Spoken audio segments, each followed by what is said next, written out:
오늘 1월달 세 번째 주일 신분과 상태에 대해서 공부합니다. 지난 시간에 복음으로 구원받은 사람을 성도라 그러는데, 성도는 구원받았을 때 갓난아이라고 베이비 표현합니다. 성경에 나와 있는 용어입니다. 갓난아이 계속 이렇게 나오죠.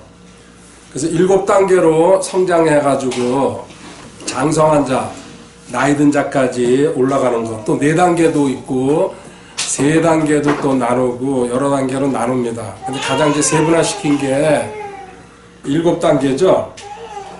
그래서 아이가 크듯이 성도도 계속 성장해야 됩니다. 성장은 필수라는 얘기 첫 번째 시간에 했고, 두 번째 시간에 그러면은 나는 누구인지에 대해서 공부했습니다.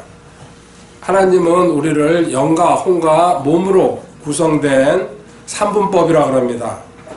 근데 영과 혼을 같은 거라고 보는 거는 이분법, 영혼, 몸 해가지고. 그래서 혼에서 순종과 불순종이 일어난다는 얘기 두 번째 시간에 공부했습니다. 오늘 세 번째 시간, 근데 지금 이제 단계, 성장의 7단계 나누었고 영혼, 몸 얘기했는데요. 사실 이 신분과 상태 이 세 가지는 어느 거를 먼저 해도 크게 문제는 없습니다. 저는 그냥 제가 정한 순서로 가는 겁니다. 영혼, 몸을 먼저 해도 관계없고, 또 7단계를 먼저 해도 관계없고. 오늘 신분과 상태, 모르겠지만 원하시면 인터넷에서. 이거 라일이죠?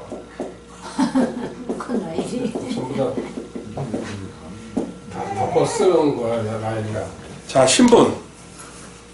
신분은 하나님의 관점에서, 하나님의 시선에서 우리 성도를 보시는 우리의 위치, 또 우리의 근본,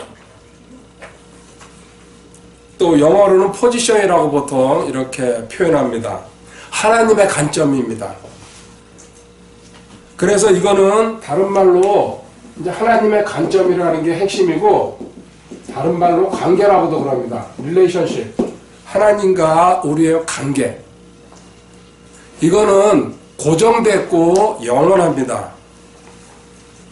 부모와 자식 관계랑 똑같습니다. 그래서 우리는 하나님을 하나님 아버지라고, 그리고 또 우리는 하나님의 자녀라고 이야기하고 있습니다. 이거는 출생과 관련된 겁니다. 출생이라는 말은요, 변하지 않는다는 얘기예요. 내가 떠나든지 거기서 무슨 일이 벌어지든지 어쨌든 그 관계는 끊어지지 않습니다. 이 신분 중요하죠.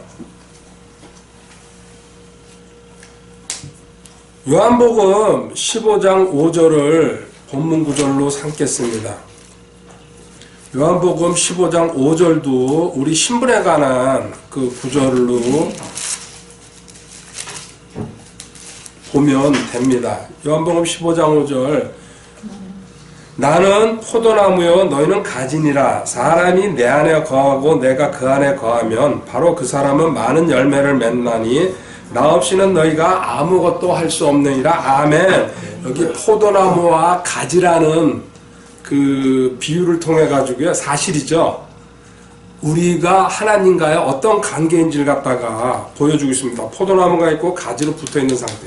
이건 하나예요. 생명이 하나예요. 여기서 영양분이나 또 어떤 모든 일은 나무에서 이루어져 가지고 가지로 보내주는 겁니다. 그래서 가지 끝에 이제 열매가 열리는데요. 사람이 내 안에 거하고 내가 그 안에 거하면 너와 나와 연합이 됐다는 얘기, 하나가 됐다는 얘기. 거하면은 많은 열매를 맺나니 나 없이는 너희가 아무것도 할 수 없느니라. 아멘. 마지막에 나 없이는 너희가 아무것도 할 수 없느니라. 이 말씀을 성취하는 게 우리 최종 목적지예요. 우리는 내가 뭘 한다는 거, 내 육신으로, 내 자아로 한다는 거에 아직도 많이 잡혀 있습니다. 이거를 얼마만큼 내려놓느냐가 그 사람의 성장이라고 볼 수 있습니다. 자, 신분 간단하게 정리했습니다. 그럼 상태는 뭐냐? 이거는 성도의 관점, 자기 자신의 관점에서 보는 겁니다. 자기 자신의 관점에서 자신의 삶의 모습을 보는 겁니다. 행동을 보는 겁니다. 언행을 보는 겁니다. 컨디션이라고 그러죠? 컨디션은 좋았다가 나빴다 합니다. 올라갔다가 내려갔다 합니다. 그래서 상태는 보는 게 아까는 하나님의 관점이었는데 지금은 성도 스스로가 자신을 보거나 상대편을 봤을 때의 상태가 드러납니다. 그래서 이 상태가 아이에서 어른으로 성장해 가야 된다는 얘기죠. 그리고 이 상태는 하나님과 교제에 따라 가지고 달라집니다. 여기는 관계는요 끊어지진 않지만은 상태 하나님과 교제가 풍성하고 계속 이어지고 기도하고 찬양할 때에 금식할 때에는 상태가 아주 원만합니다. 더할 나위 없이. 그런데 하나님과 관계가 벌어지면은 상태는 어떻게 됩니까? 역시 엉망진창. 그래서 오르락 내리락 하는 거죠, 상태는. 자, 신분과 상태 이렇게 구별합니다. 상태에 대한 구절은요, 고린도전서 13장 11절에 나와 있습니다. 많은 성경 구절이 있지만요, 대표적인 것 한 개만 보고하는 겁니다. 고린도전서 13장 11절. 내가 아이였을 때에는 아이처럼 말하고 아이처럼 깨달으며 아이처럼 생각하였으나 어른이 되어서는 아이의 일들을 버렸노라. 아멘. 아이였을 때게 지금 돌아보면 유치하죠? 그런데 그때는 그게 자신이 최고라고 생각하거든요. 우물 안의 개구리죠. 근데 어른이 되어서 성장해가지고 영적으로 아이의 일들을 버렸노라. 저절로 떠나가요. 안 해요. 우리가 지금 세상에서도 어른과 아이 차이가, 물론 어른도 아이보다 못하는 사람들이 있긴 있어요. 근데 일반적으로 정상적으로 성장했으면 분명히 차이가 난다는 얘기입니다. 자, 이제 첫 번째 단락으로 가겠습니다. 구원받아서 우리는 새로운 생명을, 새 생명을 갖췄습니다. 그리고 새로운 창조물이라고 얘기합니다. 갈라디아서 6장 15절에 가보겠습니다. 갈라디아서 6장 15절. 새로운 창조물.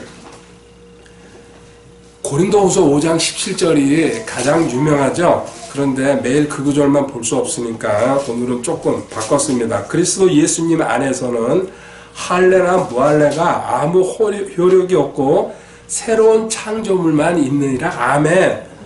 그리스도 예수님 안에서는 늘 얘기합니다. 구원받은 성도란 얘기입니다. 주님 안에 들어간 사람. 구원받기 전에는 주님 밖에 있었고요. 인, 아웃으로 구별하죠. 할례나 무할례가 아무, 할례 이스라엘 사람들을 얘기하고, 무할례 할례 받지 않는 이방인들을 얘기한다는 얘기입니다.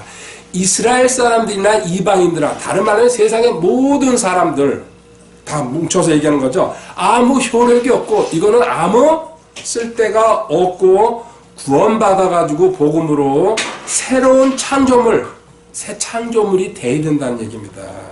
이것만 하나님이 인정한다는 얘기죠. 여기 새 창조물.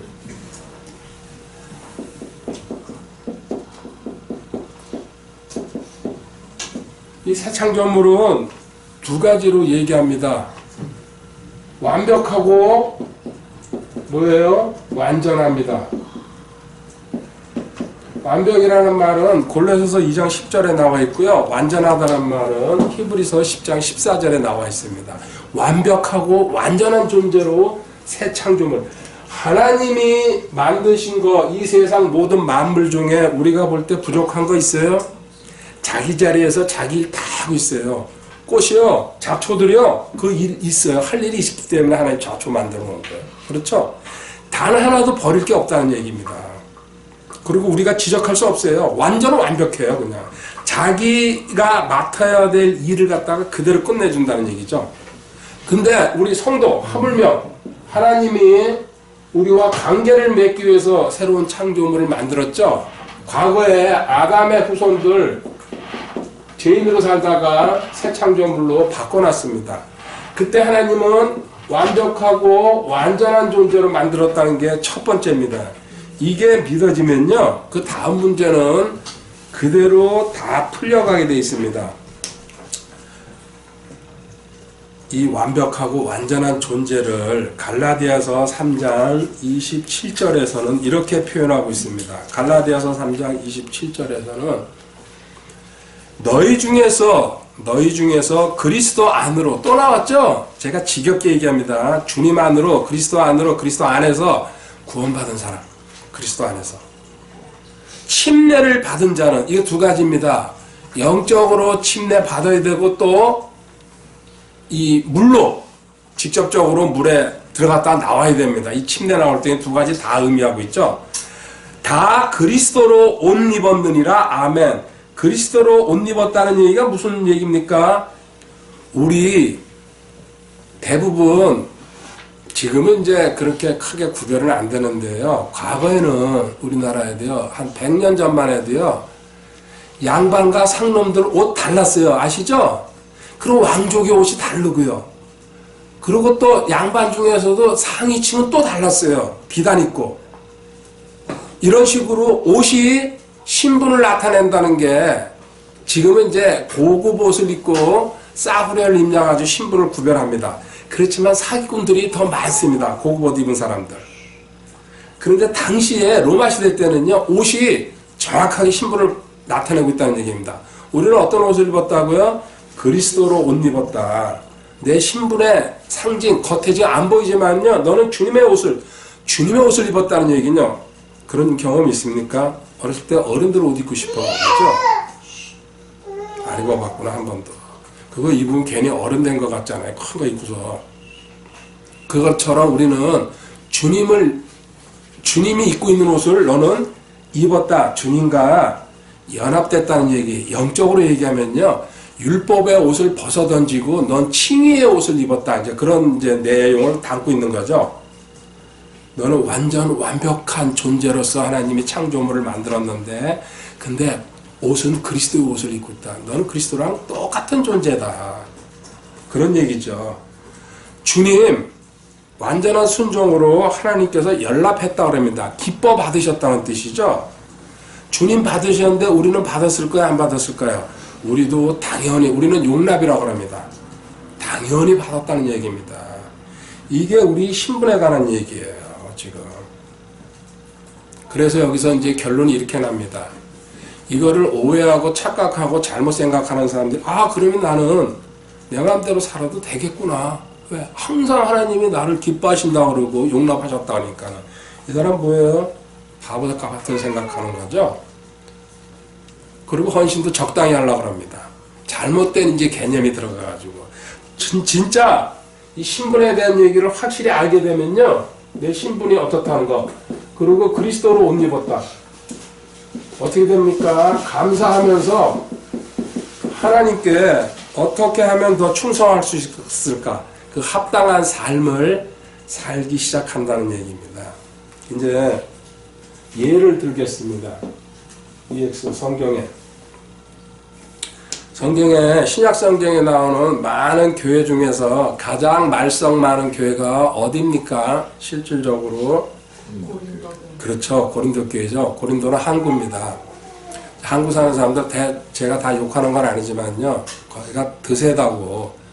그리고 이건 뭐 지금은 아니겠죠. 범죄도 많고 좀 혼란스러운 데가 항구입니다.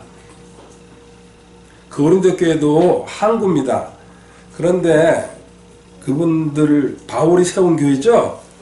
고린도전서 1장 8절에 가볼게요. 고린도전서 1장 8절. 말썽이 많은 교회입니다. 고린도전서에요, 전부 내용이 바울이 꾸짖는 얘기고요, 권면하고 이렇게 하라, 고쳐라, 이 얘기죠. 고린도전서 1장 8절에 그분께서 또한 너희를 끝까지 경고하게 하사 우리 주 예수 그리스도 날에 너희가 책망받을 것이 없게 하시리라. 아멘. 이 얘기는요, 너희들 신분은 고정되어 있다고 먼저 안심시키는 겁니다. 끝까지 경고하게 하사, 하나님이 끌고 가신다는 얘기죠. 책망받을 것이 없게 하시리라. 하늘나라에 올라섰을 때게. 왜 그래요? 이 땅에서 대가 다 치르거든요. 그 하늘나라 상급만 따지니까. 이게 우리 신분에 관한, 보장에 관한 내용입니다. 한 군데 더 가볼게요. 두 군데만 볼게요. 1장 30절입니다. 그러나 너희는 하나님에게서 나서 그리스도 예수님 안에 있고 예수님은 하나님에게서 나사 우리에게 지혜와 의와 성결과 구속이 되셨다고요. 말씀하시죠. 아멘.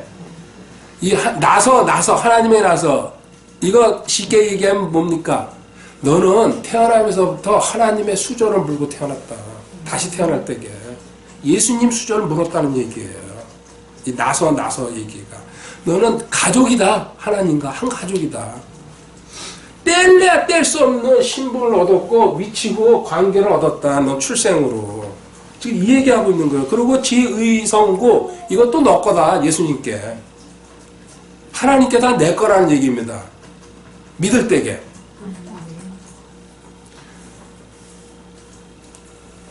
고린도 교회 지금 얘기하고 있습니다. 말썽 많은 교회입니다. 근데 바울이 도입부에서요 1장에서 너희들은 정확한 신분을 갖고 있는 완벽한 하나님의 백성들이라고 일단 위로하고 안심 주고 있는 겁니다. 우리한테 하는 얘기입니다.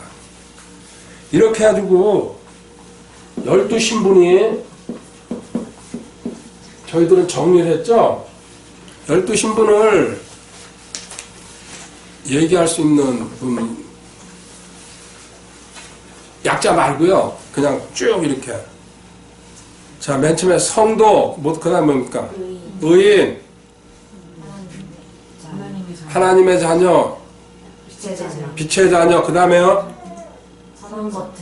선한 것도, 로열 패밀리, 걸작품, 상속자, 친구, 형제, 제자, 정혼자, 약혼자.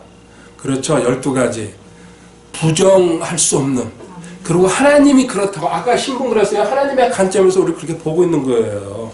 확고부동한 거예요. 이거는요. 움직일 수가 없어요. 다시 걷어들일 수가 없습니다. 하나님이 한번 주신 거기 때문에 우리 출생으로 인해 가지고 이게 이 고린도 교회한테도요. 너희들 이제 고린도 교회 이 신분은 사실은요. 성경에 한 30가지 이상이 됩니다. 따져보면요. 근데 그 중에서 제가 12가지를 뺀 겁니다. 제 나름대로 이거는 꼭 알아야 된다 싶어가지고. 이렇게 해서 너는 확고부당 이 신분을 갖고 있다. 그런데 상태는 그렇지 않다는 걸 갖다가요. 이제 이거는 제가 말로 그냥 부를게요. 시기, 다툼, 분열 속에 빠져있는 고린도 교회. 고린도전서 3장 3절에 나와 있습니다. 고린도전서 4장 18절에는요. 우쭐거리고 교만하기가 이루 말할 데가 없다. 너희들은 틈만 나면은 고린도전서 5장 1절은 뭐가 나와 있습니까? 아버지의 척과 음행을 저지른 자를 너희들은 교회에다 놔두겠다. 폐륜이에요. 폐륜. 이게 상태예요. 자, 신분 확실하다고 먼저 바울이 혼내는 게 먼저 아닙니다. 얘기해주고 그런데 상태는 엉망진창이라는 얘기입니다. 핵심은 이거예요. 그래가지고 이 상태 엉망진창을 고치지 않으면 어떻게 됩니까? 하나님이 징계를 줍니다. 히브리서 12장에 나와 있죠? 징계받는 자는 누구라 그랬어요? 사랑하는 자, 사랑하는 자. 사랑하지 않으면 하나님 징계, 너 그냥 너대로 살아라. 근데 하나님이 진짜 사랑하는 자는요, 온갖 방법으로 징계를 주십니다. 물질로, 건강으로, 또 사람을 통해 가지고요, 계속 쿡쿡 찌르죠? 성장시키려고. 이렇게 징계 받아도 모르는 사람들 어떻게 됩니까? 고린도전서 11장 30절로 가볼게요. 11장 30절. 징계를 받아도요, 징계인지 뭔지 구별 못하면 이런 까닭에 너희 가운데 약한 자와 병든 자가 많고 잠자는 자도 많도다. 아멘. 약병잠으로 끌고 들어간다는 얘기입니다. 너 약하게 만들고 병들게 만들고 결국은 죽여버린다. 잠잔다는 얘기입니다. 이 코스로 그대로 끌려가는 거예요. 다시 한번 여기까지요.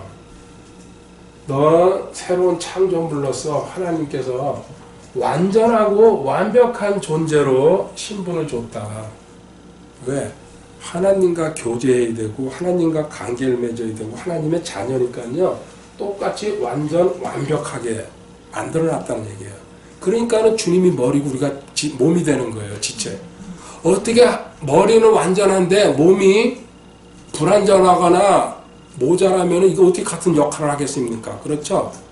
그러니까 완전한 분에 연결되어 있기 때문에 아까 얘기한 포도나무에 연결되어 있기 때문에 넌 가지지만은 너도 완전 완벽하다. 그러면서 그 예를 고린도 교회를 통해 가지고 지금 봤습니다. 고린도 교회 신부는 정확하고 영원하고 고정됐고 완전하고 완벽하고 충만하고 나무랄 데가 일도 없다는 얘기입니다. 그렇지만 현재 상태는 우리 세상 말로 개판 5분 전이다. 너는. 그것도 매일 변하고 매 시간 변한다. 네 기분 따라, 네 생각 따라, 네 감정 따라서, 네 혼 따라가가지고. 그래서 결국은 이 상태를 어떻게 고치느냐가 답이에요. 실질적으로. 이거 해결하려고 기도하고 금식하고 온갖 거 다 하는 거 아닙니까? 과거에는요, 신분도 모를 때에는요, 이게 출발이 안 되는 거예요. 근데 답은 어디에 있어요? 신분에 있는 거죠. 이제 마지막 결론으로 가겠습니다. 두 번째군요. 이 결론. 사도행전 17장 28절 읽고서요. 결론으로 내려가겠습니다. 사도행전 17장 28절입니다. 바울 사도가 아테네 사람들 모아놓고 설교하는 거죠. 28절에 이제 우리가 그분 안에서 지겹게 나옵니다. 그분 안에서 주 안에서 너 구원받은 성도라면 안에 들어가 있는 사람이다. 얼마나 많이 나옵니까? 기억하고 확신하라는 얘기죠. 그분 안에서 살며 움직이며 존재하기 때문이라. 아멘. 우리는요, 여기 새 창조물, 너가 의인이라면은 어떻게 살아가요? 그분 안에서 살며 움직이며 존재한다. 너의 살며 움직이며 존재한다. 너의 모든 것, 삶의 근원, 너를 절대적으로 주관하신다. 지금 잠시 어디 갔네요. 라헬이 봐요. 누가 절대적으로 보호하고 있어요? 첫 번째 하나님이에요. 두 번째 누구예요? 이 현재 땅에서요? 부모예요. 그리고 아낌없이 투자해요. 없어서 못 주는 거지 채우고 주고 싶고. 그리고 조금만 아프면요, 자기 아픈 거나 딴 사람 아픈 거 신경 별로 안 써요. 아이 아픈 거만. 이게 지금 이 얘기예요. 하나님이 우리 너 새 창조물을 만들었다는 얘기는 살고 움직이고 존재하는 거 그분 안에서 너는 절대적으로 보호받고 있다. 믿어야 돼요. 이 사실을. 이게 핵심이죠. 들으면 뭐합니까? 아직까지 믿어지지를 않는데 저도 지금 훈련받고 있는 거예요. 하나님이 나를 절대적으로 보호하고 모든 것을 맡기기를 원하신다는 거. 저 아이 100% 부모 의지하고 있어요. 아무것도 지금 자기가 할 수 있는 게 없잖아요. 공급해주고 재워주고 모든 필요를 채워준다는 거. 부모를 통해 가지고. 하나님은 우리가 그렇게 되기를 원하고 있는 거예요. 나이랑 상관없어요. 제가 100살이 돼도요, 하나님은 라헬이처럼 굴어라. 엄마 아빠 있으면요 최고거든요. 그리고 세상의 모든 사람을 다 이길 것 같아요. 저희 조금 더 이제 커보고 말해봐요. 최고라고 생각하죠. 자, 이제 두 가지로 나눠서 여기서 생각해 보겠습니다. 살며 움직이며 존재하는데요. 첫 번째, 세상에서도 어떤 출생을 가졌냐가 중요합니다. 금수저 물었다 그러죠? 반대는 뭡니까? 흙수저. 과거에는 개천에서, 이제 용이라는 말은 쓰기 싫은데요. 어쩔 수 없이. 개천에서 용 났다 그랬어요. 그래서 가난한 집에서 공부해가지고 출세하면은 막 신문에도 나오고 뉴스에도 나오고. 지금 그런 일 거의 안 일어나요. 얼마 전까지는요, 군대에서 욕났다 그랬어요. 군인들이 다 설쳤으니까요. 요새 뭐예요? 검찰에서 욕난다 그러잖아요. 시대가 계속 흘러가면서 변하고 있습니다. 이 얘기는요, 태어나는 그 가정 환경이나 출생, 또 성장, 직업에 큰 영향을 미친다는 얘기입니다. 일단 확실히 괜찮은 집에서 좀 좋게 태어나면요, 두 가지 길로 가죠. 마약으로 빠지든지, 하나는 아주 성격이 여유로우면서 풍부해요. 뭐 가진 거에 대해서 쉽게 신경 안 쓰니까요. 우리가 버스 타고 다닐 때 그 친구들은 자가용 타고 다니니까.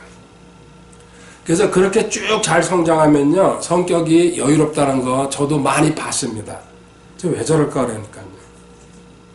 그런데 이 세상에서 일어나는 일이죠. 우리 이제 두 번째, 성경에서 일어나는, 우리 거듭났다 그럽니다. 이 거듭났을 때에 우리는 두 가지 수저를 물고 행동하게 됩니다. 첫 번째 뭡니까? 예수님의 수저를 물으면 예수저입니다. 세상에서는 금수저니 흙수저니 이거 다 지나간 얘기입니다. 우리는 예수님의 수저를 물고 태어났다는 얘기입니다. 누가복음 6장 40절이 관련 구절입니다. 누가복음 6장 40절.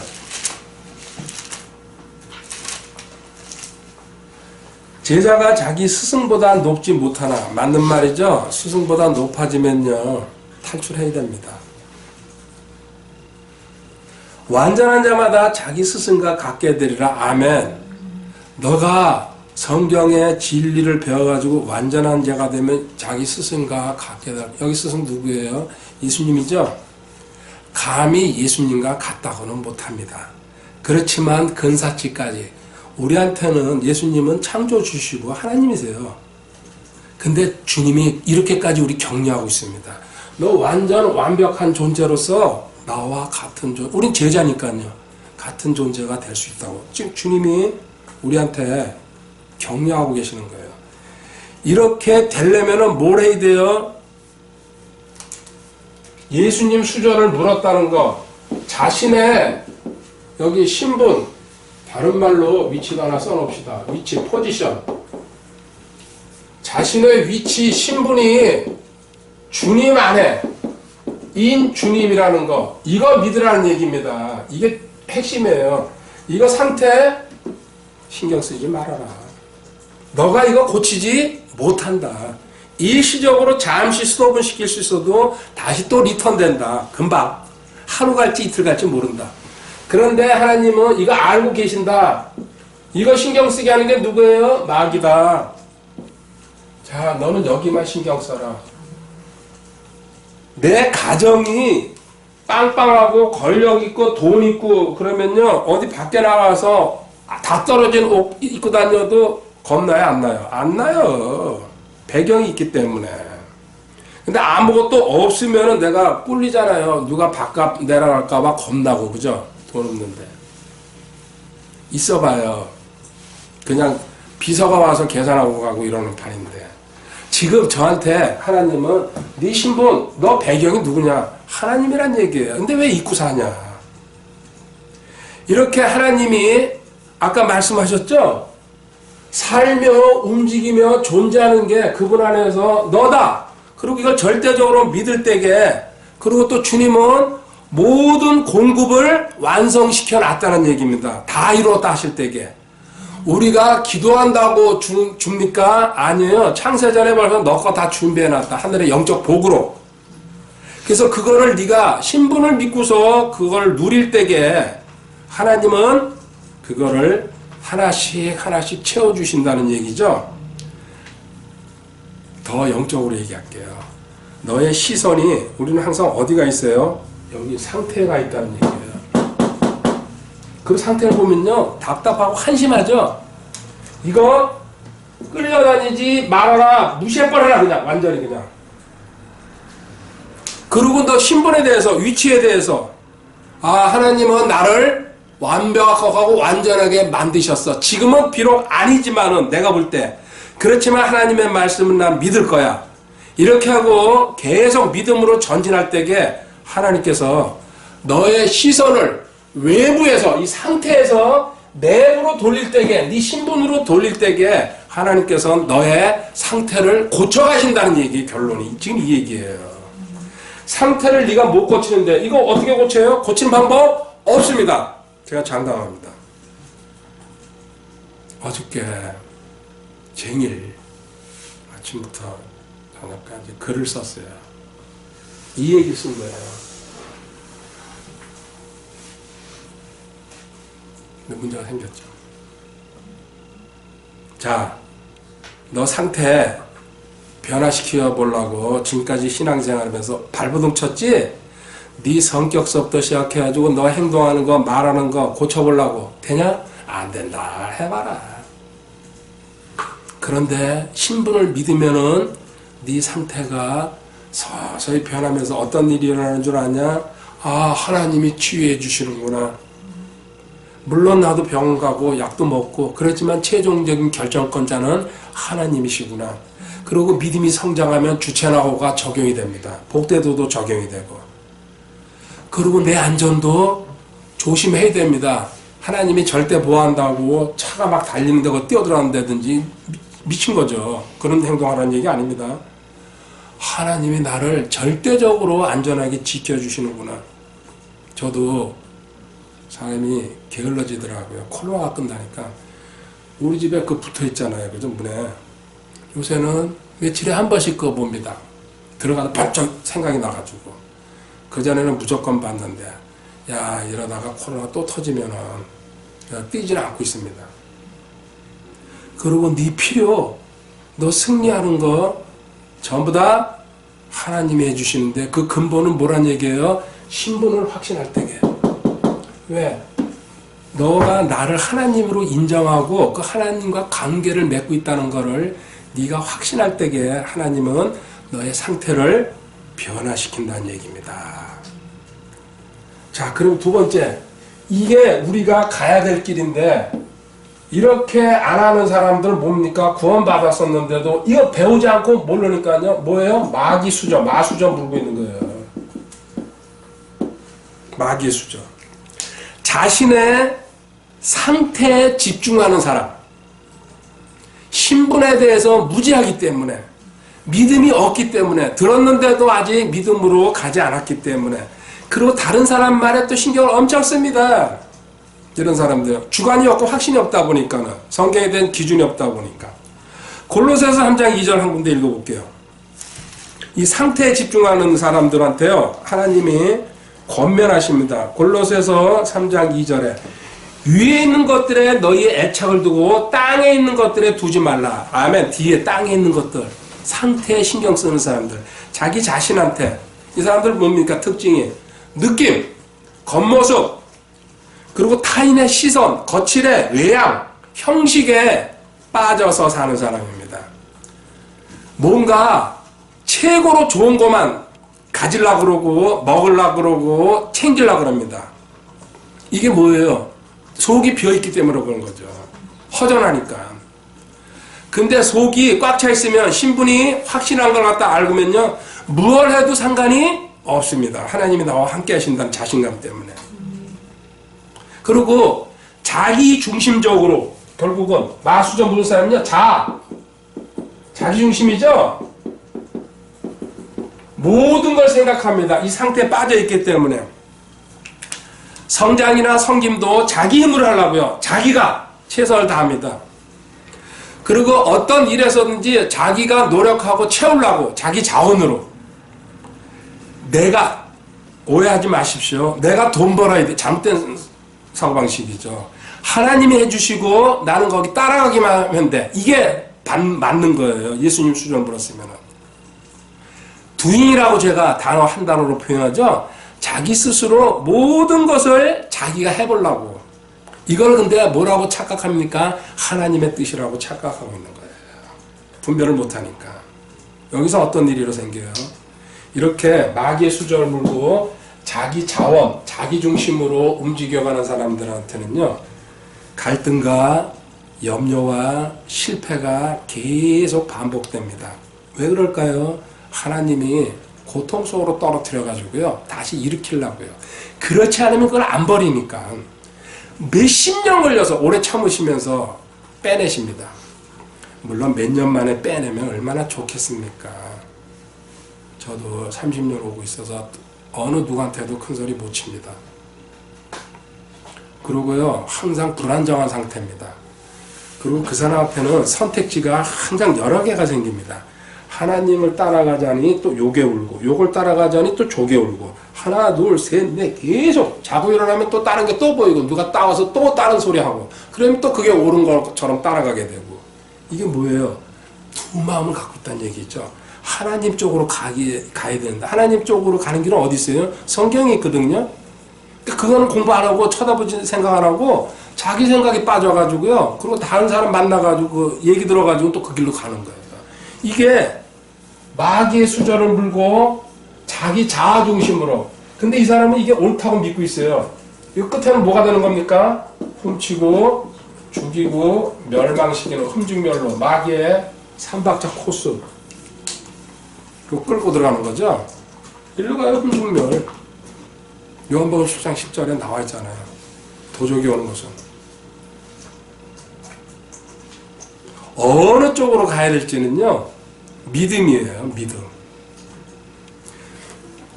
지금 같이 들었습니다.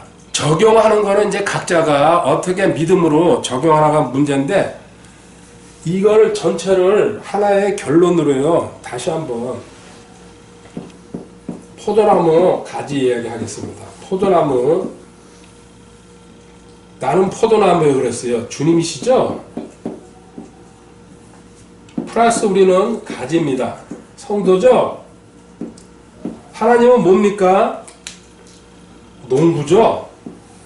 이거 두 개 다 관리하시는, 요 15장 1절에 나와 있습니다. 주님이 나는 포도나무요 너는 가지니라. 이거 두 개 뭐예요? 신분, 위치, 변할 수 없는 너의 고정된 신분. 가지는 포도나무에 붙어 있을 때에 생명을 갖습니다. 가지 혼자 생명 가질 수 있어요? 없어요. 절대로. 가지가 공중에 붕 떠 있는 경우는 없어요. 나무에 붙어 있을 때에. 자, 포도나무를 통해 가지고 뿌리가 있고 여기서 흙을 통해 가지고 영양분도 올라가고 물도 먹고 또 숨 쉬고 전부 다 나무가 하는 겁니다. 이 나무가 하는 걸 갖다가 잘 어떻게 이어받냐, 가지가. 이어받을 때에 여기서 뭐가 생기는 거죠? 열매가 생긴다는 얘기입니다. 그런데 우리는 어떻게 생각해요? 내가 구원받았어요. 가지가 돼가지고요. 내가 열매를 열라고. 이게 지금 뭐예요? 마귀 수저 부른 사람들. 자기 자아로 움직인 사람, 육신적으로 움직인 사람들. 열매 자기가 여는 줄 알아요. 저도 그렇게 왔어요. 열어보려고 발버둥 쳤죠. 근데 그리고 이 내용, 포도나무 가지 내용은요, 신앙생활 출발하면서 들었어요. 근데 깨닫는 건요, 이제 와서요. 확실하게. 하나님이 포도나무가 열매를 여는 거예요, 실질적으로. 나는 이 가지는 뭐예요? 통로 역할만 하라는 얘기입니다. 포도나무가 바로 열매를 못 열고 가지 끝에 가서 열리니까요, 너는 나와 같은 존재다, 포도나무와 가지. 그래서 너는 나한테 붙어있기만 해라. 그래서 붙어있지 않으면은 잘라버리고 가지치게 하고 태워버린다고 요한복음 15장에 나와 있잖아요. 하나님께서. 붙어있는 게 너다. 이 붙어있다는 얘기에 신분 확실하는 얘기 아닙니까? 넌 예수님 수저 물고 거듭난 사람이다. 그렇게 붙어있을 때에 열매가 생생하고 좋은 열매가 열린다. 근데 네가 하려고 그럴 때에 썩은 열매 열린다는 얘기예요. 얼마 가지도 못하는 열매.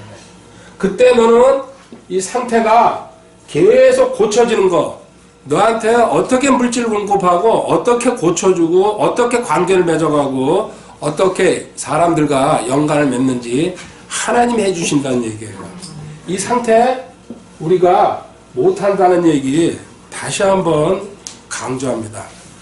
위치, 신분을 믿을 때에, 이 위치, 신분을 믿는다는 얘기는 주님의 형상으로 나는 완전히 변화됐다는 걸 믿는다는 뜻입니다.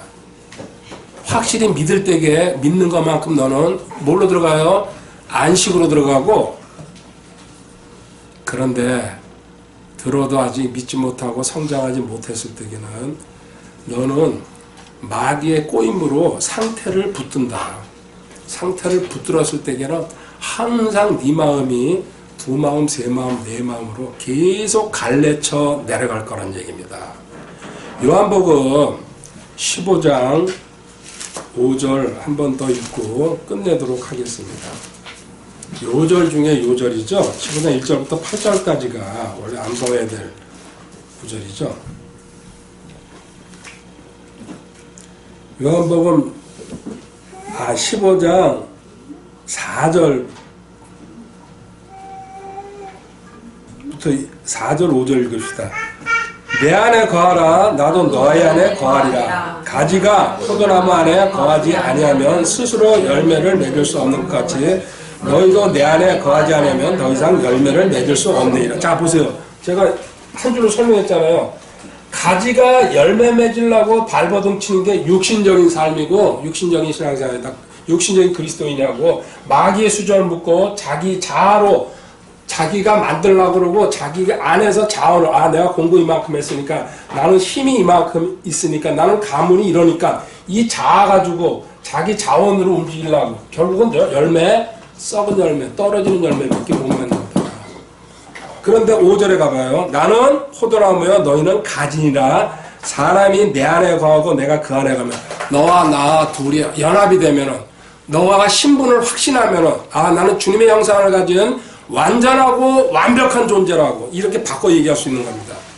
거하면 바로 그 사람은 많은 열매를 맺나니 이렇게 열매 맺을 때가 뭐예요? 죽은 자가 돼 있다는 얘기죠. 하늘이 미리 땅에 떨어져 죽으면 많은 열매 맺는다고. 주님과 하나 됐다는 얘기는요. 내가 죽었다는 얘기예요. 주님만 드러난다는 얘기죠. 그게 완전한 자예요. 나 없이는 너희가 아무것도 할 수 없느니라. 아멘. 네가 지금 뭔가 할 수 있다고 생각하고 네가 뭔가 이뤘다고 생각하면은 그거는 나랑 관계 없다는 얘기 지금 하고 있는 겁니다. 나 없이는 너희가 아무것도 할 수 없다는 얘기는. 저도 주님 알고요. 30년을 나름대로 최선을 다했어요. 기도생활이나 공부. 근데 2년 전부터요. 깨닫는 거예요. 전부 내가 거의 육신적으로 했구나. 자아로 했구나. 대신 하나님은 육신적으로 한 거에 대해서 이 땅에서 제가 먹고 사는데 지장 없게 해주셨어요. 생활하는데. 심지어 지금 캠핑까지 발전했잖아요. 몇 번 가보진 못했지만. 추워가지고요. 날 풀리기만 기다리고 있어요. 아직 저 아마추어라. 그런데 이룬 게 내가 하다 보니까 결국은 이렇구나.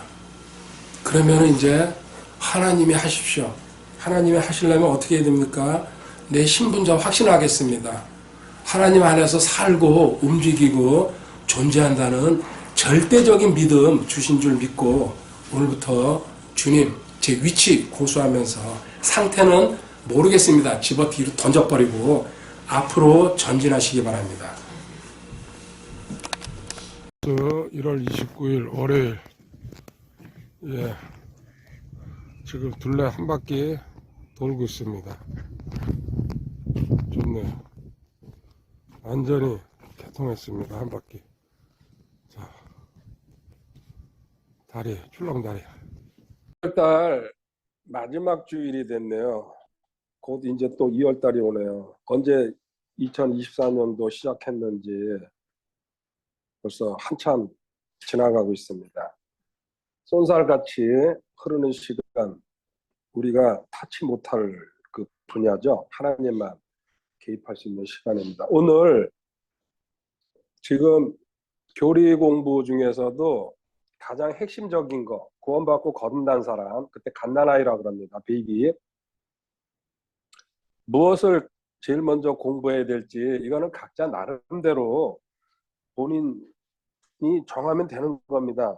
저는 제가 지금까지 강의하면서 이거는 기본적으로 알고 가야 되겠다. 그리고 또 시간상 40분 정도의 어떤 제약을 받기 때문에 다 다루지 못합니다. 과거에 제가 기도 시리즈 강의할 때에 1시간에서 1시간 반 공부하면서 7, 8번을 갔어요. 그래서 기도를 다뤘는데 40분에 이 기도 내용을 다룬다는 거는 사실 무리가 있죠. 그런 가운데서 요거는 그래도 최소한도 출발하면서 알고 가야 된다. 그런 정도의 내용입니다.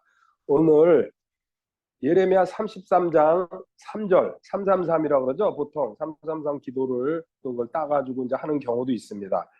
나를 부르라. 그리하면 내가 내게 응답하고 내가 알지 못하는 크고 능력 있는 일들을 내게 보이리라. 아멘. 나를 부르라. 나에게 부르짖으라. 이제 여러 가지 번역이 있습니다.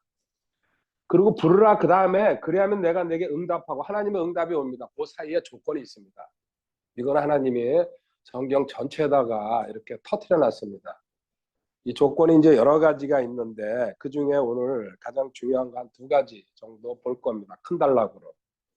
그러고 나서 응답하고 알지 못하는 크고 능력 있는 일들을 내게 보이라. 그래서 기도한다고 가지고 무조건 답이 나오는 게 아닙니다.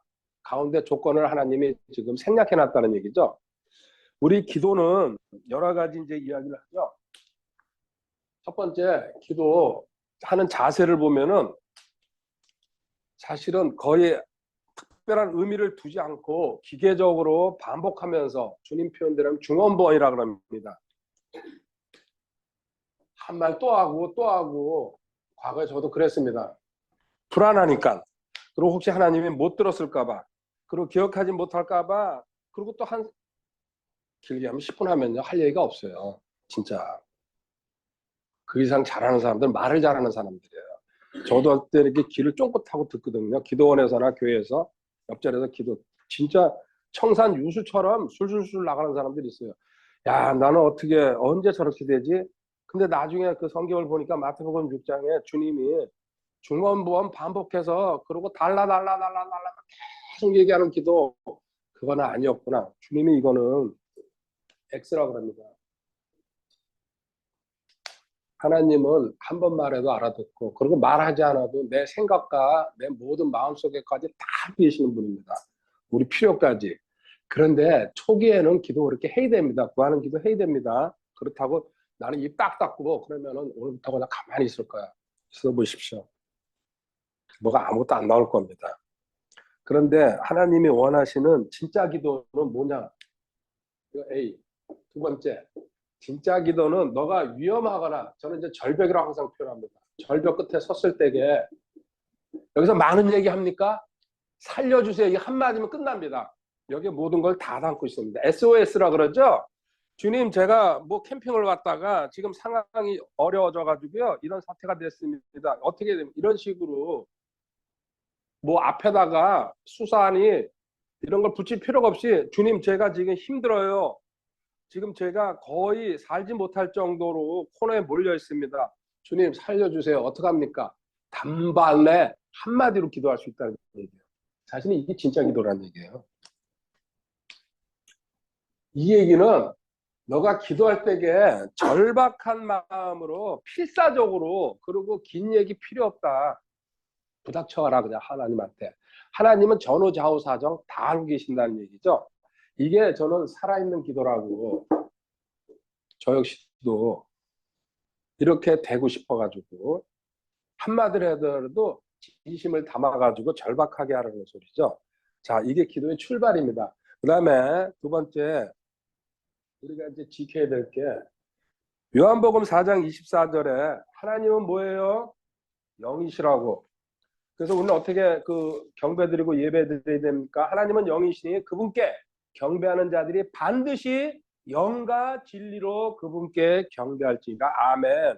영과 진리, 이거는 절대로 잊지 마시기 바랍니다. 경배라는 건 예배라는 말이죠. 영과 진리. 영과 진리 뭐라고 얘기했습니까? 거듭난 영으로 하나님 말씀 따라서 성경에 기록된 대로 가야 된다는 얘기입니다. 너가 만들지 말라는 얘기입니다. 하나님은 우리가 자아라 그러죠. 육신이라고 그러죠. 이렇게 내 스스로 만들어가지고 뭘 하는 거를 가장 싫어하십니다. 근데 우리는 본능적으로 내가 뭘 하려고 합니다. 자, 영과 진리. 요게 오늘 공부의 핵심입니다. 이제 경배드리라고 그랬는데요. 여기 영과 진리라고 그럴 때 이게 예배드리고 기도하는 겁니다. 이것도 포함됩니다. 예배는 다 알고 있는 내용을 제가 얘기하는 겁니다. 하나님께서 우리한테 전하시는 겁니다. 이거는 일방적으로 우리가 듣고 순종하고 따라가는 겁니다. 예배는 하나님께서 어떤 그 사역자나 영적 리더를 통해 가지고 우리한테 일방적으로 전달하는 거죠. 그럼 우리는 경청하면서 아멘하고 순종하겠습니다. 기도는 뭐예요? 쌍방통행이에요. 하나님이랑 대화하는 거예요. 달라요, 예배랑. 이거는 일방통행이고. 자, 쌍방통행에서는 하나님과 직접 대화할 수 있다는 얘기입니다. 내가 다른 지체들과 대화하듯이 하나님, 제가 지금 이런 상황입니다. 근데 하나님 여기서는 어떻게 해야 되겠습니까? 성경에 어디 이런 내용이 있습니까? 그리고 제가 어떤 행동을 취하면 하나님이 기뻐하시겠습니까? 이런 식으로 대화식으로 하다 보면요. 분명히 하나님께서 깨달음 주시고 지혜 주시고 계시 주시고 환상 주시고 여러 가지 상황이 일어난다는 얘기입니다. 그렇죠? 자, 영과 진리 여기서 하나씩 내용을 끌고 나오겠습니다. 먼저 영, 너 구원 받아야 된다. 구원 받은 사람이 절대적인 조건이죠. 주님의 이름으로 기도해야 된다. 이 주님의 이름으로 기도한다는 얘기는요. 주님이 영이 내 영에 영향력을 미쳐가지고 주님께서 하시는 원하시는 기도를 하는 그 뜻입니다. 주님의 이름이라는 얘기가. 이거는 하나님이 규칙으로 정해버렸어요. 구원 받아야 됩니다. 그래서 구원받지 않은 사람이 기도하는 건 뭐예요? 불교 신자가 기도하는 거랑 똑같습니다. 아무 의미도 없고 하나님은 전혀 듣지 않으십니다. 그 구원받지 않는 사람의 기도는 누가 들어요? 마귀가 듣는 거예요. 마귀가 응답하고. 근데 그거를 하나님이 주신 거라고 착각하고 그러고 결국은 그 결과는 훔치고 죽이고 멸망으로 가는 거예요. 그 모르고 앉아 있으니까는 구원받지 못하고 교회에서 기도하고 있어요. 그리고 이건 뭐 우리는 상식 아닙니까? 교회 좀 다니면요. 마지막에 예수님의 이름으로 기도합니다. 이거는 원칙입니다. 원칙. 첫 번째 원칙. 자, 그리고 기도할 때에 이제 저도 과거에 고민했던 게 이게 A, 그다음 이제 B로 가야 되겠네요. 순서.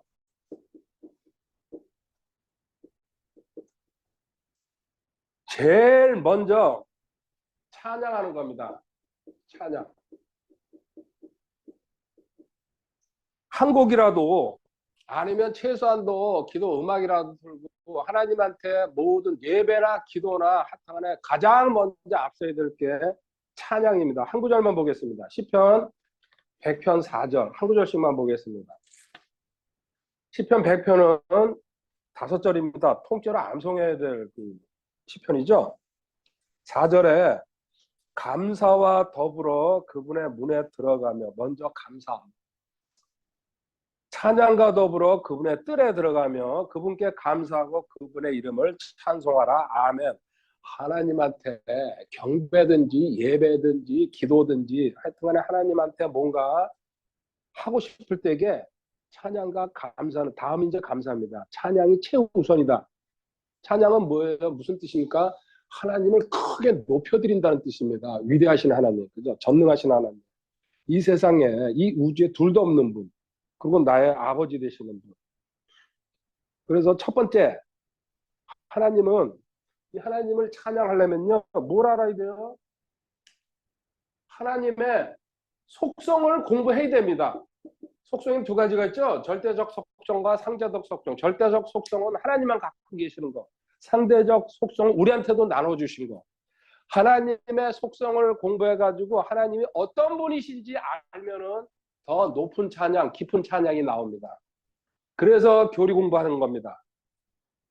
그래서 하나님이 속성을 공부한다는 얘기는요. 하나님이 어떤 분이신지 우리도 어떤 사람을 만났을 때에 그 사람에 대해서 궁금하면 찾아보죠. 인터넷에서도 마찬가지잖아요. 그죠? 새로 만나는 사람들. 저 사람에 대해서 신분 파악하고 싶고. 똑같아요. 내가 하나님을 진짜 사랑한다 그러면요. 공부하는 게 정상입니다. 지극히. 두 번째, 내가 하나님한테 드림이 우선돼야 된다는 얘기입니다. 하나님을 찬양한다는 얘기는. 우리 받으려고만요. 그냥 그 줄 서 있죠? 하나님 저 먼저 주세요. 제 거 먼저 챙겨주세요. 근데 하나님은 우리가 드리는 거는 솔직히 빤해요.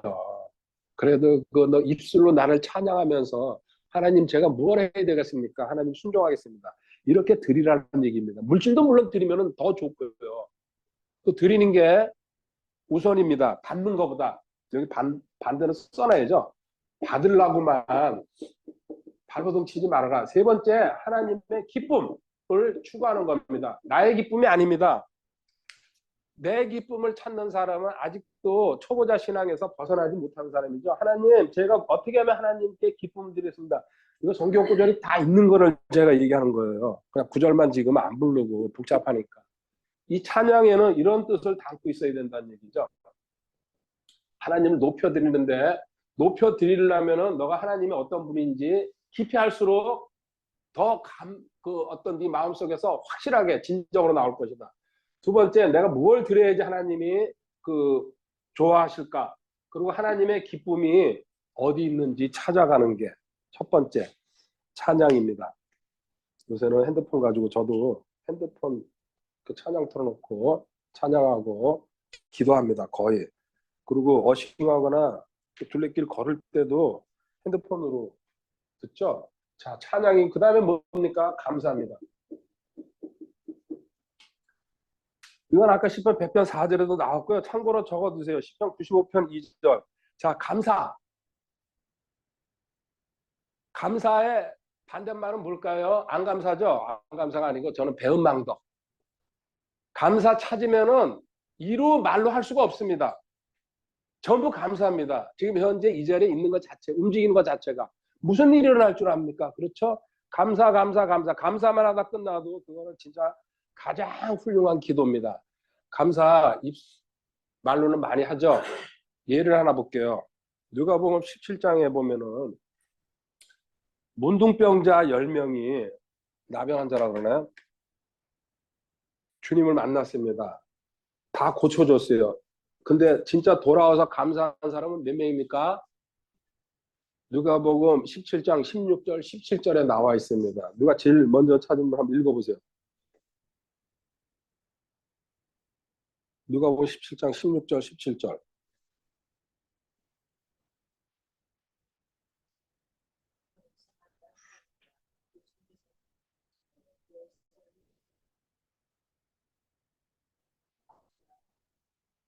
보세요. 9사람은 배은 망덕이라고 예수님이 이거 행간을 읽으면 그겁니다. 이 얘기는요 싫어하지만은 우리한테 뭘 얘기하냐면 우리도 지금 이 시대에 10명 중에 1명만 진짜 감사한다는 얘기. 그걸 담고 있는 거예요. 영적으로.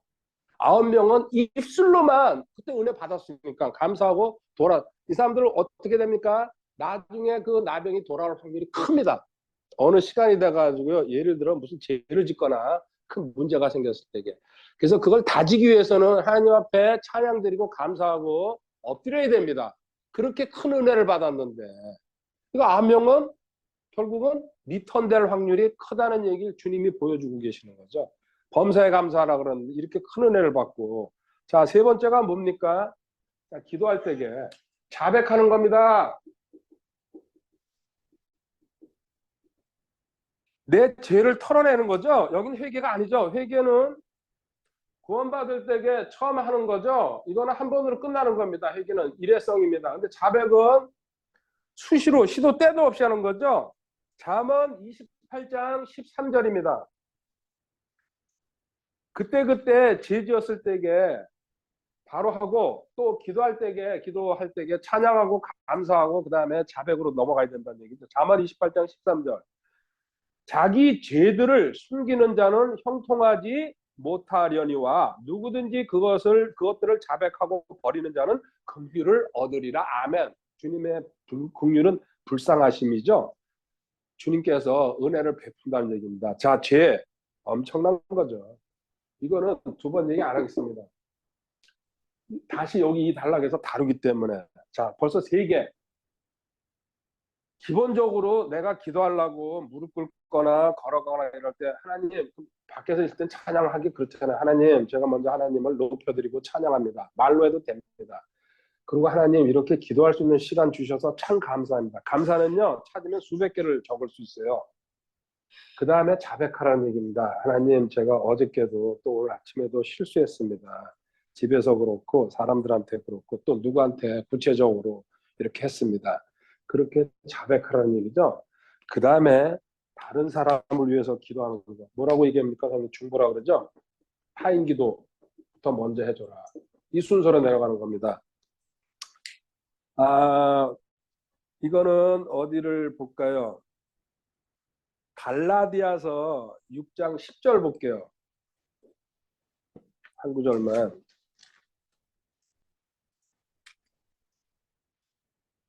그러므로 우리는 기회 있는 대로 모든 사람에게 선을 행하되 특히 믿음의 집안에 속한 자들에게 할지니라. 아멘. 먼저 주변의 지체들을 위해서 기도하고 그리고 자연인들을 위해서 기도할 때에는 구원을 위해서 기도하라는 얘기입니다. 자연인한테 복을 빌어주는 기도는 아주 직선적으로 얘기하면 마귀 기도랑 똑같습니다. 지체들이 먼저 상황을 빠져나갈 수 있도록 우리가 그래서 모이고 예배드리고 기도하는 겁니다. 그리고 중보기도는 이제 많은 내용이 있는데 하나 예가 이제 모세가 비난받았을 때 자기 누이죠, 미리암을 위해서 기도하는 내용이 민수기에는 있죠. 중보기도 하나님이 참 좋아하시죠. 중보기도의 이제 마지막 이야기는 하나입니다. 내가 이제 지금 여기 기도했어요. 근데 안 받았어요. 저쪽에서. 그쵸? 그 받을 그릇이 안 돼요. 어떻게 됩니까? 나한테 돌아옵니다. 그래서 나한테 쌓입니다. 그리고 언젠가 하나님이 보상해 주십니다. 그래서 기도는 땅에 떨어지지 않습니다. 저 사람이 설사 못 받아들였으면 내가 챙긴다는 얘기입니다. 마지막으로 자기 기도하는 겁니다. 자기 기도를 뭐라고 얘기합니까? 강주죠? 이게 성경적인 기도 순서입니다. 마지막으로 내 필요를 기도하는 겁니다. 그리고 내 필요를 기도한다는 때에는 마태복음 6장 31절부터 32절에 이 말씀은 마음속에다 담고서 기도하셔도 됩니다. 마태복음 6장 31절 그러므로 염려하여 이르기를 우리가 무엇을 먹을까 혹은 우리가 무엇을 마실까 혹은 우리가 무엇을 입을까 하지 말라. 이 모든 것은 이방인들이 구하나니 너희 하늘 아버지께서는 이 모든 것이 너희에게 필요한 줄 아시느니라. 아멘. 먼저 가장 기본적인 의식주 기도는 그 위에 그 몇 절입니까? 25절부터 이 얘기입니다. 의식주는 하나님이 우리 무엇로 삼아주셨어요? 구원받아서 성도로 삼았다는 얘기입니다. 이거는 좀 걱정 좀 안 했으면 좋겠다. 이거는 좀 빼놓고. 그런데 신앙 첫걸음 뛰면서요. 계속 쭉쭉 성장하지 못하면요. 여기서 벗어나기가 힘듭니다. 그래서 저도 하지 말라는 소리는 못합니다. 왜? 하나님 구하고 찾고 두드리라 그랬으니까요. 하십시오. 아직도 이게 마음에 남아있으면. 그런데 이게 내 마음에서 정리가 되면요. 굳이 이거 할 필요 없다. 무슨 기도해야 되냐? 33절에 나와 있습니다. 오직 너희는 첫째로 하나님의 왕국과 그분의 의를 구하라. 먼저 하나님이 지금 이 시간에 뭘 원하시고 하나님께서 지금 나를 통해서 어떤 일을 하고 싶으신지 그거를 구하면은 그리하면 이 모든 것을 너희에게 더하시리라. 나머지는 의식 주는 보너스로 주는 거다. 이 얘기입니다. 그래서 31절부터 33절까지 또 34절도 그러므로 내일 일을 염려하지 말라. 하나님의 너의 전후, 좌우, 과거, 현재, 미래 사정을 다 알고 계신다. 그리고 특별히 먹고 살고 집에 지금 거주하는 거, 네 옷 입는 거 전부 다 알고 계신다. 왜? 내 자녀라 그랬으니까요.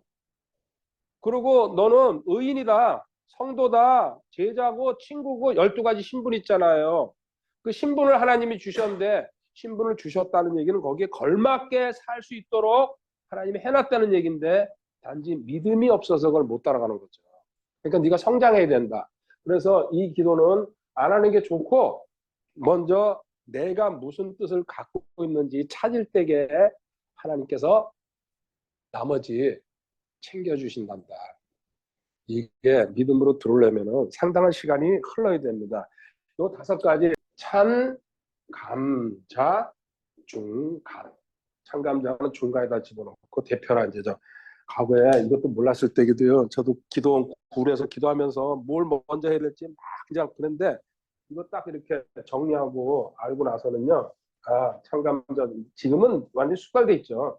이 순서로 내려가는 게 이렇게 해주고 이게 거의 교리책이나 신학책에 정리되어 있는 내용입니다. 조금 순서를 바꾸는 사람도 있죠. 자, 여기 마지막 정리 구절 빌립보서 4장 6절 7절입니다. 이런 순서로 기도하면서 마무리로 빌립보서 4장 6절 아무것도 염려하지 말고 오직 모든 일에 기도와 간구로 너희가 요청할 것들을 감사와 더불어 하나님께 알리라. 그리하면 모든 이해를 뛰어넘는 하나님의 평강이 그리스도 예수님을 통해 너희 마음과 생각을 지키시리라. 아멘. 이 기도, 간구, 감사, 찬양, 그렇죠? 또 자백 이런 건 빠졌어요. 다 들어가 있다고 보시면 돼요. 그러면 모든 이해를 뛰어넘는 하나님의 평강, 하나님께서 주시는 잔잔한 이 기도할 때에는 막 울부짖고 난리 쳤는데 한참 기도하고 시간이 흐르고 반복해서 또 매일 하다 보면요. 어느 날 내 마음이 잔잔해지고 아 하나님이 다 알아서 하실 거야. 그리고 그 일이 안 돼도 나는 하나님의 뜻을 따를 거야. 이런 정도로 마음이 가라앉아 버립니다. 이때 승리한 겁니다. 이때 다 이런 답이 나올 때까지 기도하라는 얘기죠. 두 번째, 자 이렇게 기도할 때에 아까 나에게 부르짖으라 그랬어요. 그죠? 그래야면 내가 내게 응답하겠고 그 조건이 있다 그랬어요. 첫 번째, 기본적인 첫 번째 출발 조건입니다. 구원 받아야 되고 주님의 이름으로 하는데 찬양, 감사, 자백, 중복, 간구. 두 번째, 너 방해물을 치워야 된다. 방해물을 앞에다 두고 기도하면은 너는 기도 응답을 받을 특권을 갖고 있는 하나님의 자녀지만은 너 자신을 정리하지 않고 우리 높은 사람이나 좋은 사람 만날 때 손 닦고 목욕하고 뭐 이발하고 가잖아요. 그죠? 좋은 옷 입으려고 그러고. 근데 만왕의 왕이신 하나님 앞에 가면서 그런 거 들고 간다는 건요. 문제가 있죠. 이 한 구절 보고서 시작할게요. 잠언 28장 9절 가보세요. 하나님은 그 방해물을 어떻게 해요? 성경에 구석구석에다가 흩트려 놨어요. 그 8가지를 붙잡아 낼 겁니다. 잠언 28장 9절 사람이 자기 길을 돌려 율법을 듣지 아니하면 하나님 말씀을 진리를 듣거나 보거나 배우지 아니하면 그의 기도조차 가증한 것이 되리로다. 아멘. 여기 가증이라는 말은 심하게 저주가 되리로다. 그래서 제가 처음에 여기 뭐예요? 진리로 모든 걸 해야 된다는 게 하나님은 진리로 시작해서 진리로 끝납니다. 진리의 하나님이라고 아시죠? 이름 자체도 있잖아요. 율법을 다 써놨다는 얘기예요. 여기에요. 너 방해물이 뭔지 공부하고서 기도하라는 얘기죠. 첫 번째 A 잠언 21장 13절입니다. 누구든지 가난한 자의 부르짖음에 귀를 막으면 그가 직접 부르짖어도 역시 들어줄 자가 없으리라. 아멘. 가난하십니까? 아직 그 부르짖지 않기 때문에 가난한 자의 부르짖음에 귀를 막으면 하나님이 우리 성도를 중요하게 여기시는데요. 구약에서 하나님이 특별히 중요하게 여기시는 네 부류의 사람들이 있습니다. 제일 먼저 고아, 그 다음에 과부, 그 다음에 나그네, 그 다음에 가난한 자입니다. 구약에서는 특별하게 다릅니다. 이게 신약에서도 마찬가지입니다. 사실 이 사람들은 뭐예요? 어렵고 힘든 사람들이에요. 고아, 과부, 나그네, 가난한 자. 이 네 부류는 하나님이 기억하시는 백성들이고요. 하나님이 이들 무시할 경우에 있잖아요. 적절하게 응징하겠다고 성경 구석구석에 약속하셨어요. 그러니까 너 가난한 자, 여기 가난한다는 건 두 가지로 물질적으로 가난한 것도 맞습니다. 영적으로 가난한 자. 두 가지로 저는 다 봅니다. 그들이 기도할 때에 절대로 무신하지 말아라. 네가 없으면 도와주지 못할 망정 기도해주고 따뜻한 말 한마디 해주라는 얘기예요. 자, 첫 번째 가난한 자. 그래서 아까 노숙자 사회가 저한테 찔끔했죠. 캠피님 또 오늘 이거 얘기를 하는데 설마 주님 뜻은 아니시겠죠. 이사야 그다음에 두 번째 59장 1절 2절. 이사야 59장 1절 2절. 이거 하나님이 율법을 듣는 데서 귀를 돌이키는 자는 그의 기도마저 가증하다 그랬습니다. 이사야 59장 1절 2절에 보라 주의 손이 짧아져서 구원하지 못하는 것도 아니요 그분의 귀가 둔하여서 듣지 못하는 것도 아니라 오직 너희 불법들이 너희와 너희 하나님 사이를 갈라놓았고 너희 죄들이 그분의 얼굴을 너희에게 숨겼으므로 그분께서 듣지 아니하시리라. 아멘. 죄와 불법을 네가 품고 있으면서 죄 불법 같은 말이죠. 이거 하나님 극도로 싫어하는 거 아닙니까? 이거 갖고서 기도할 때 하나님 듣지 않으신다. 여기 자백하는 얘기 그래서 나온 겁니다.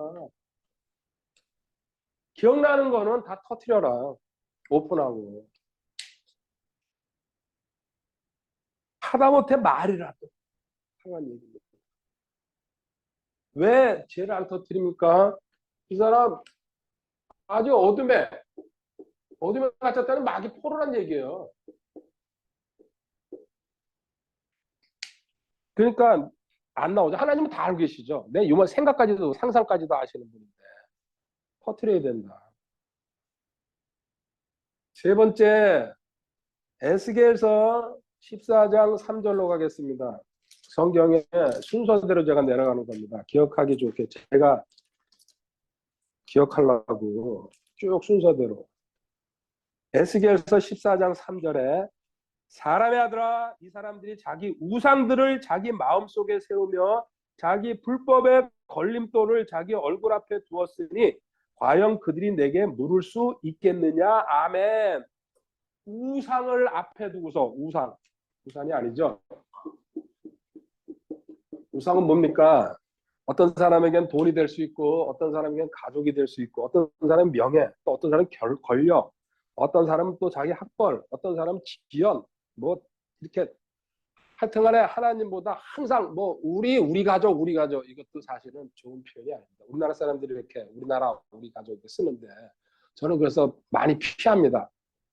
그게 우상이 돼가지고요 하나님보다 앞설 수가 있다는 얘기입니다. 반복하다 보면 우리 딸, 우리 자식 잘 들어보세요. 한 90%가 그렇게 다 알았어요. 그리고 여기 하나 우상들을 자기 마음속에 세우며 아니란 얘기죠. 자기 불법의 걸림돌을 자기 얼굴 앞에 두어서 이게 어렵게 얘기하는데요. 이게 뭐예요? 올가미를 자기 앞에 함정을 파놓고 있는 사람들. 다른 사람을 나쁘게 빠지게 하는 것도 있지만요. 자기도 그 올가미에 걸려들 수 있다는 얘기입니다. 우상과 올가미를 항상 들고 다니는 사람들. 다른 사람 해치려고. 이런 사람들은 과연 그들이 내게 물을 수 있겠느냐. 기도해도 소용없다. 그 결과가 8절에 나와 있거든요. 참고로 한번 볼까요? 그 14장 8절에 내가 그 사람을 향해 내 얼굴을 고정하고 그의 표적과 속담거리, 조롱거리, 세상에서 손가락질 받는 사람으로 만들며 내 백성 한가운데서 끊으리니 커트시켜버린다. 내가 주인 줄을 너희가 알리라. 아멘. 죄도 그렇지만요. 하나님은 우상 섬기는 거. 우상은 하나님보다 앞서는 거거든요. 끊어버린다 했어요. 죽여버린다는 얘기죠. 자, 네 번째로 갑니다. 말라기서 1장 8절 9절. 말라기서 1장 8절 9절에요. 8절. 만군의 주가 말하노라 너희가 눈먼 것을 희생물로 드리면 그것이 악하지 말라기서 1장 8절입니다. 악하지 아니하냐. 너희가 다리 저는 것과 병든 것을 드리면 그것이 악하지 아니하냐. 하나님한테 물질 드릴 때에 눈 멀고 다리 절고 병든 것 아무 쓸모짝이 없는 것 드리고 있다는 얘기입니다. 실제 이스라엘의 그 포로 시대 때 돌아와서 그랬죠.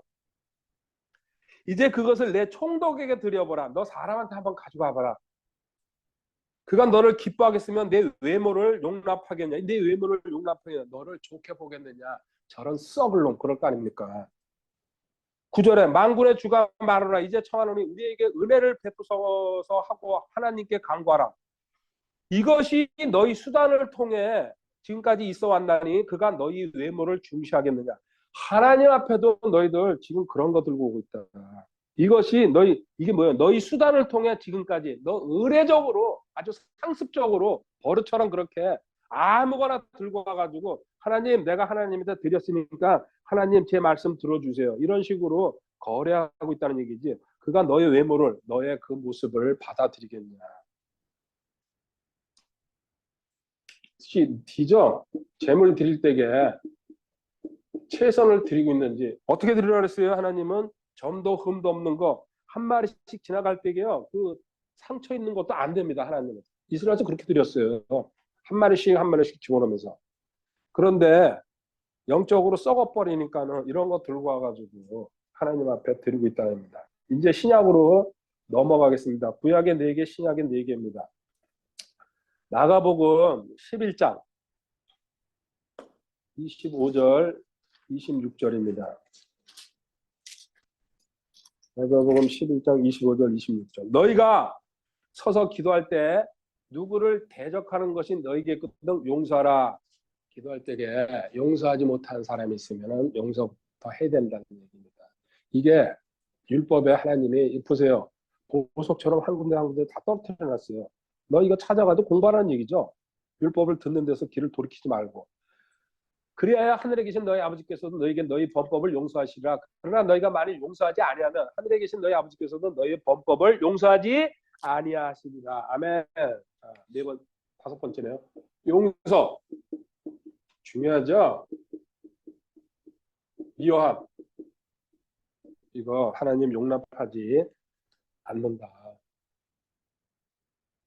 잠깐 싫을 수도 있고 뭐 어떤 관계가 맺어질 수 있지만은 용서나 미워하는 거 하나님은 그거 풀릴 때까지 나는 너한테 굳이 기도 응답할 필요가 없다 이 얘기입니다. 용서 얘기는 긴 얘기 안 해도 아실 겁니다. 용서하지 못한 상태로 기도하려고 앉아보십시오. 안 나옵니다. 잡념 만들고. 자, 6번째로 넘어갑니다. 야고보서 1장 6절에서 8절까지요.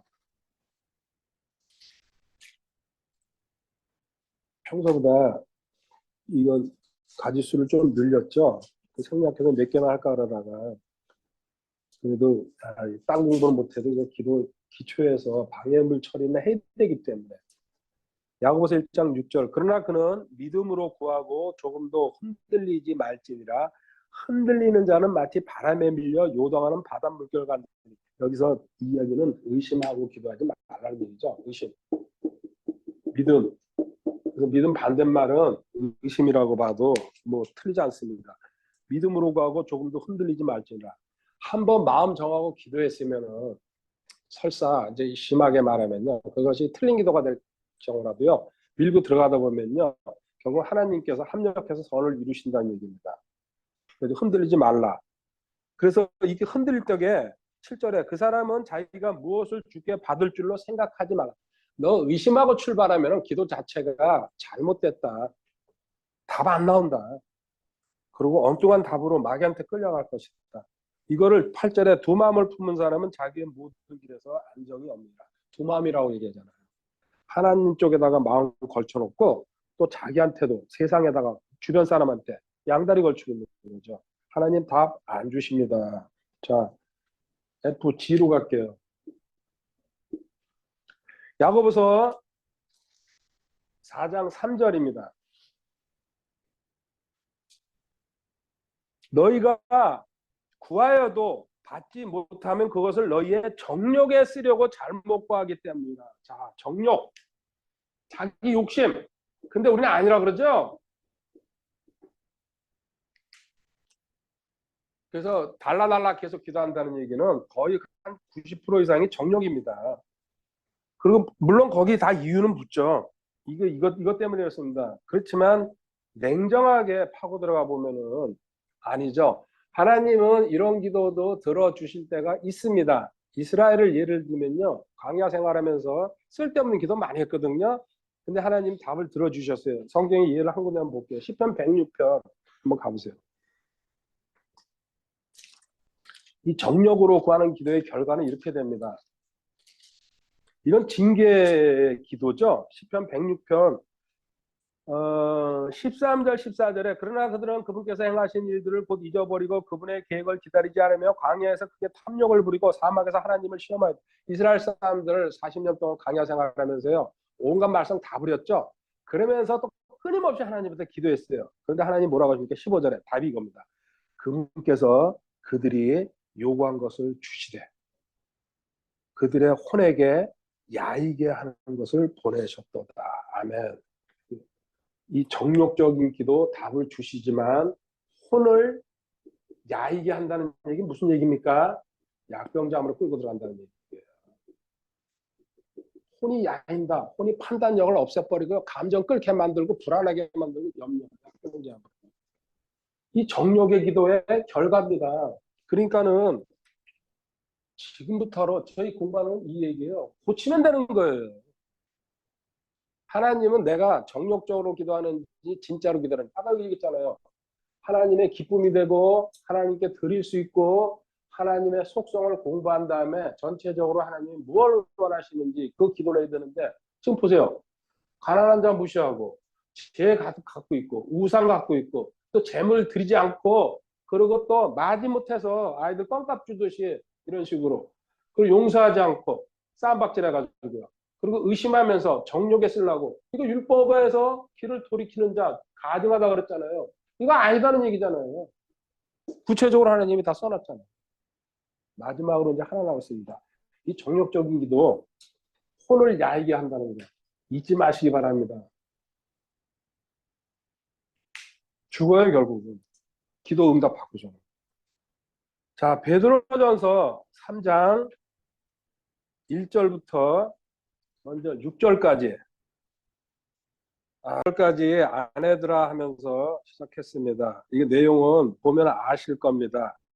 쓸데없이 겉모습에 집중하지 말고 그리고 진심을 다해서 남편을 섬기고 그리고 복종하고 이렇게 먼저 전제 조건을 둔 다음에 그 남편들아 남편들아 여러분의 지도요 주시겠다 하는 것하고 하늘을 보시오. 성령이 그때 함께 성도받을 자를 보시오. 그리하여 너희 기도가 아멘. 자, 아내들에 대해서는 6구절 얘기했습니다. 그 다음에 남편들아 정신 바짝 차리고 이와 같이 너희도 지식에 따라 그들 여기 위에 6가지 내용의 지식 숙지하고 그리고 한 마음 한 생각 한 뜻으로 뭉친 다음에 그들과 동거하고 아내를 더 약한 그릇이요 또 생명의 은혜를 함께 상속받을 자로 같이 구원받았으니까는 지체고 하늘나라에서도 영원히 살아가야 된다. 여기고 존중하라 그랬죠? 무시하지 말고 그리하여야 너희 기도가 방해를 받지 아니하리라. 아멘. 마지막 8번째가 되죠. FGH. 부부간에 불화가 있을 경우에 서로 잠시 싸우는 건 있을 수 있어요. 어떻게 안 싸우고 삽니까? 한 번도 안 싸우고.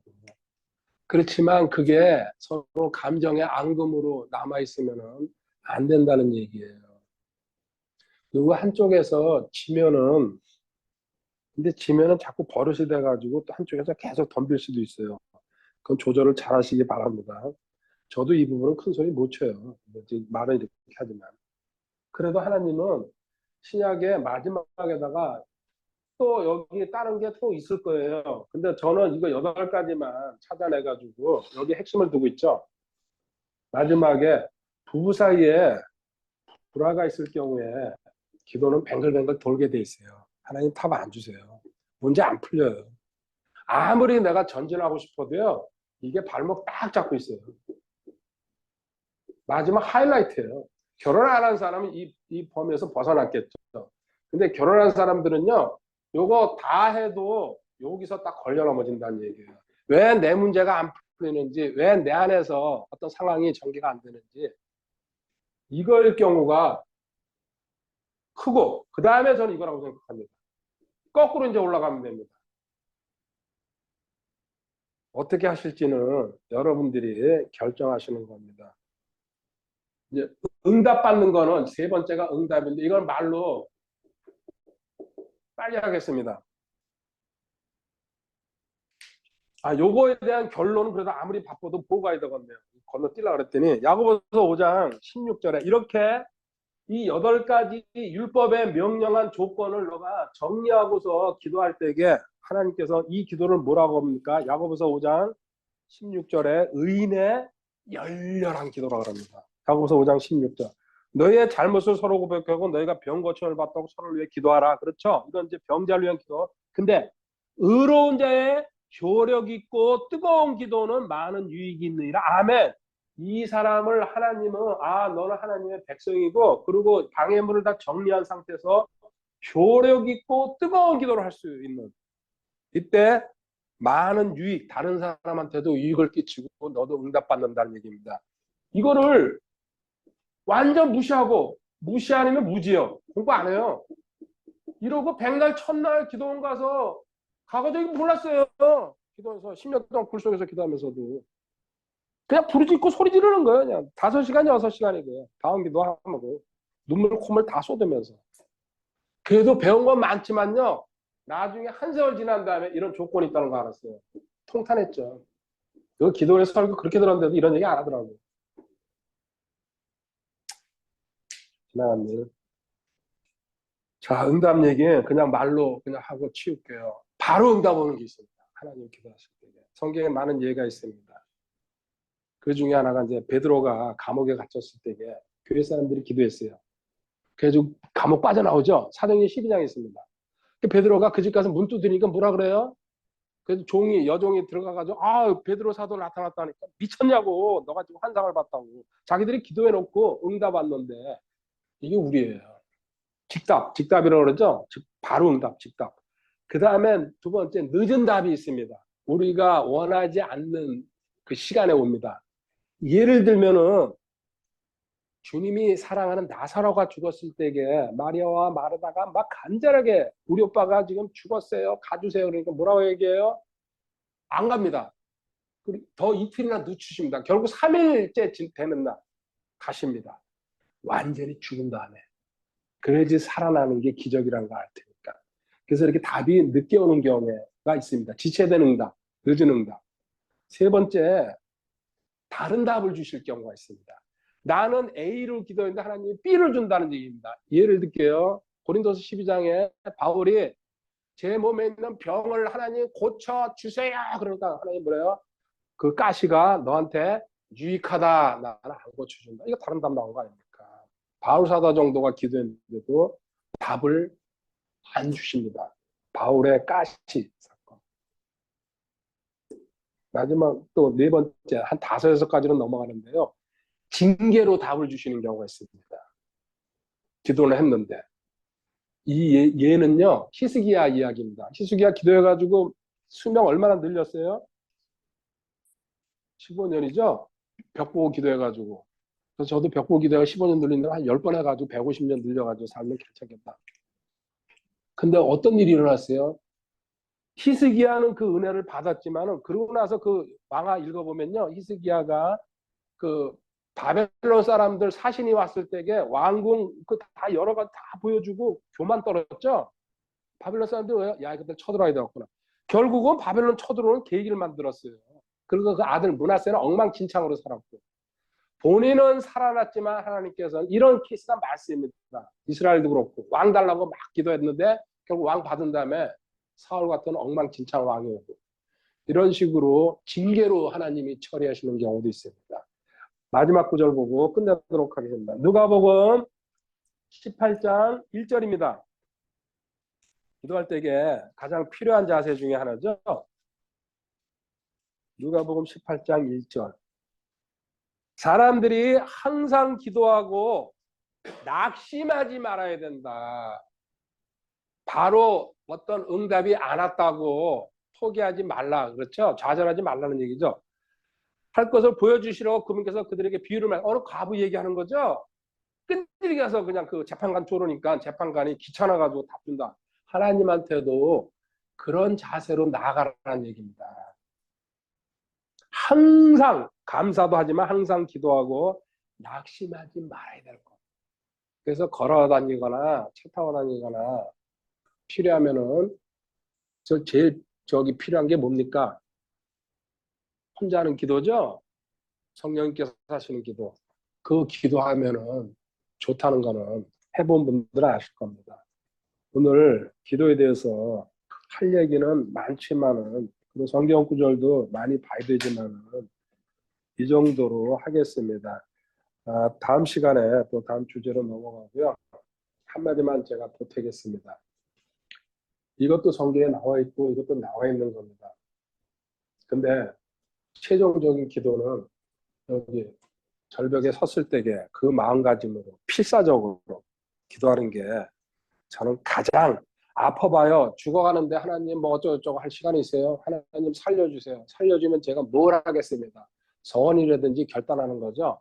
그런 식으로 절박한 마음으로 하나님 제가 지금 현재 어떻게 해야 됩니까? 절박한 마음으로 하나님 붙잡을 때에 하나님께서 반드시 응답 주시고 그리고 약간의 여유가 있을 때에 이렇게 해가지고 기도에 그 탑을 쌓아 놓으면요 하나님은 어느 순간에서 그 기도의 탑을 보상해 주십니다. 이거는 절대적입니다. 저도 과거처럼 기도 생활을 안 합니다. 그래서 과거의 기도를 먹고 살고 있구나. 과거에 미친 듯이 기도한 거 가지고. 그리고 평생을 그렇게 할 수는 또 없거든요. 그런데 지금 그거 받아먹고 있구나. 그런 마음이 들 때가 많이 있습니다. 오늘 강의는 여기까지 하겠습니다. 1월 29일 월요일. 예. 지금 둘레 한 바퀴 돌고 있습니다. 좋네요. 완전히 개통했습니다. 한 바퀴. 자, 다리, 출렁다리.